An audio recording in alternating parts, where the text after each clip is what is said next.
Assalamualaikum warahmatullahi wabarakatuh. Hello, my name is Wahyu Priambudi and I'm from R4F Class Educational English. And I will explain about the classroom management. Check it out. Okay, classroom management is a term teacher used to describe the process of ensuring that classroom lessons run smoothly without disrupted behavior from students, compromising the delivery of instruction. The term also implies the prevention of disruptive behavior preemptively, as well as effectively responding to it after it happens. Establishing procedures like having children raise their hands when they want to speak is a type of classroom management technique. It is a difficult aspect of teaching for many teachers. Problems in this area causes some to leave teaching. In 1981, the U.S. National Educational Association reported that 36% of teachers said they would probably not go into teaching if they had to decide again. A major reason was negative student attitudes and disciplines. Classroom management is crucial in classroom because it supports the proper execution of curriculum development, developing best teaching practice, and putting them into action. Classroom management can be explained as the action and direction the teacher used to create a successful learning environment, indeed having a positive impact on students achieving given learning requirements and goals. In an effort to ensure all students achieve the best education, it would seem beneficial for educator programs to spend more time and effort in ensuring educator on instructor or will first in classroom management. Teachers do not focus on learning classroom management because higher education programs do not put an emphasis on the teacher attaining classroom management. Indeed, the focus is on creating a conducive learning atmosphere for the students. These tools enable teachers to have the resources available to properly and successfully educate upcoming generations and ensure future success as a nation. According to Moskowitz and Heyman in 1976, once a teacher lost control of their classroom, it becomes increasingly more difficult for them to regain that control.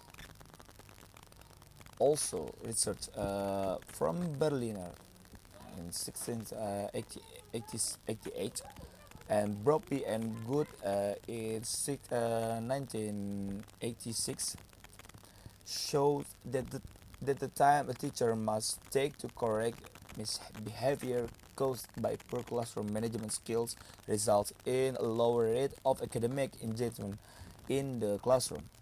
From the student's perspective, effective classroom management involves clear communication of behavioral and academic expectation as well as a cooperative learning environment. Next, the technique of classroom management. And first, corporal punishment.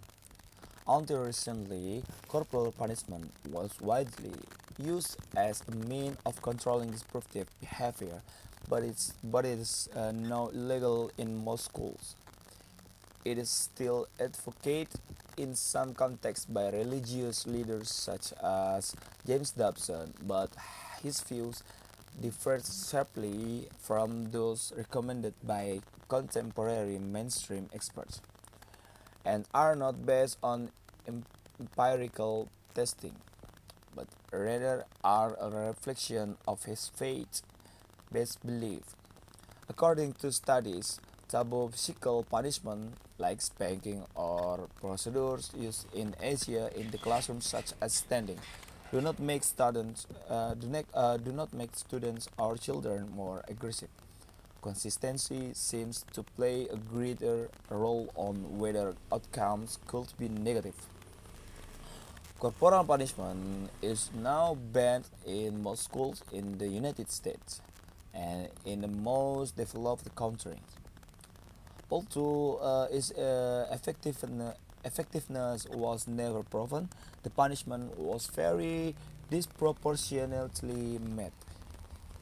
African American males were the most punished group.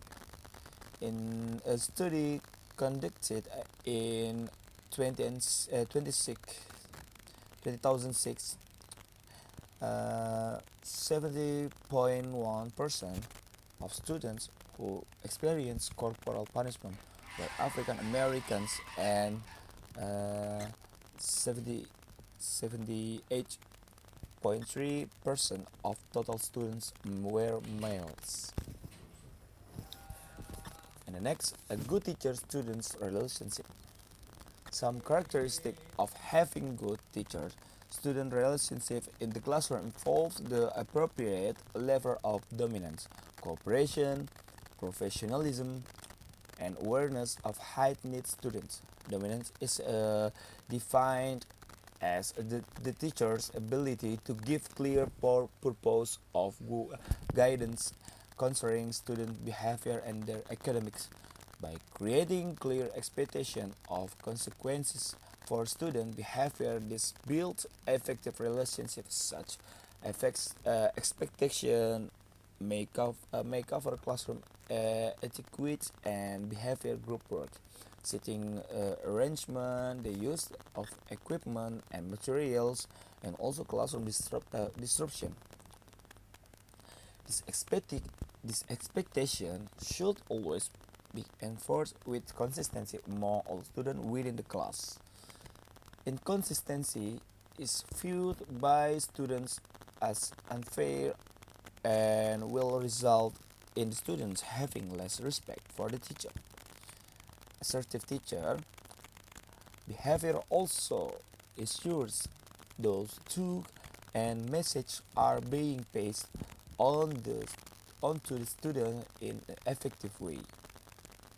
Assertive behavior can be achieved by using erect postures, appropriate tone of voice depending on the current situation, and taking care not to ignore inappropriate behavior by taking action.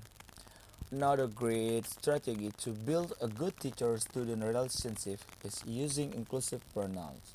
For example, if a class is misbehaving and are getting off track, instead of saying, "You need got to get back to work," a teacher may say, "We've got a lot of work to do today, so let's get back to it." Now, the technique to establishing good teacher-student relationship is William Perkett 3 plus and wish. These plus are complimenting that the teacher gave to the student before making a request. The pluses help the student get into a mindset that is more likely to cooperate with the teacher. An example might look like this: Thanks so much for your participation in the class today. I love hearing your comments. I think you provide a fair amount of educational insight to the discussion. I would appreciate if you could raise your hand before commenting so that other students can follow your example. Next is preventive technique.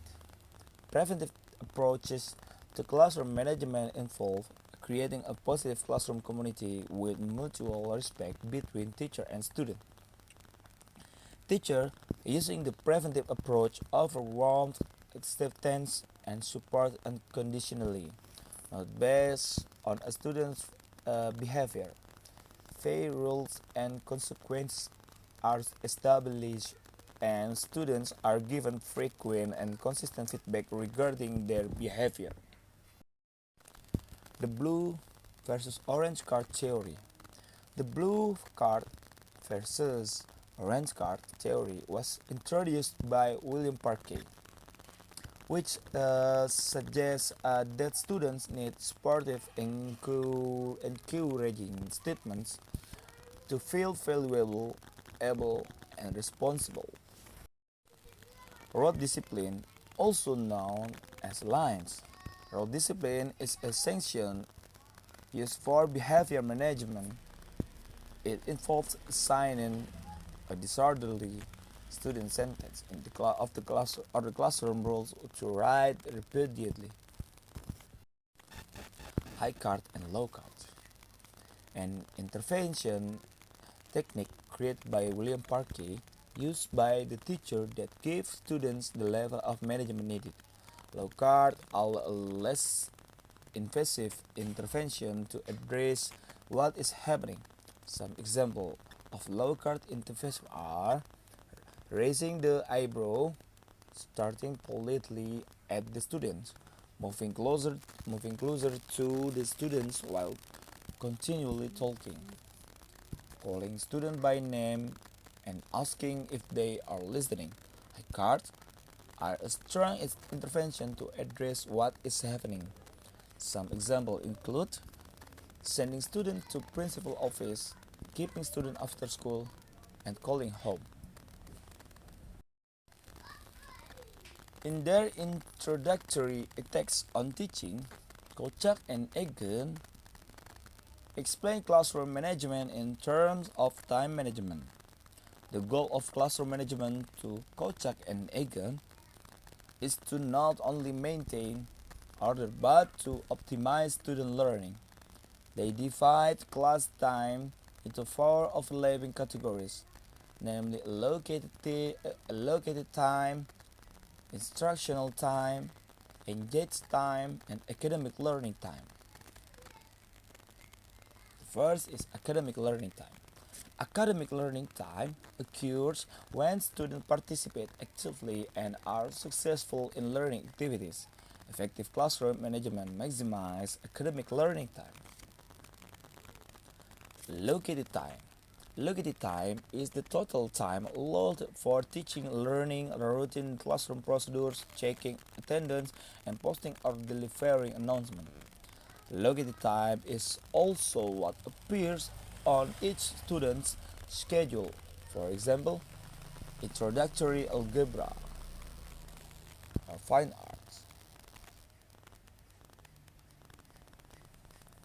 And engaged time. Engaged time is also called time on task.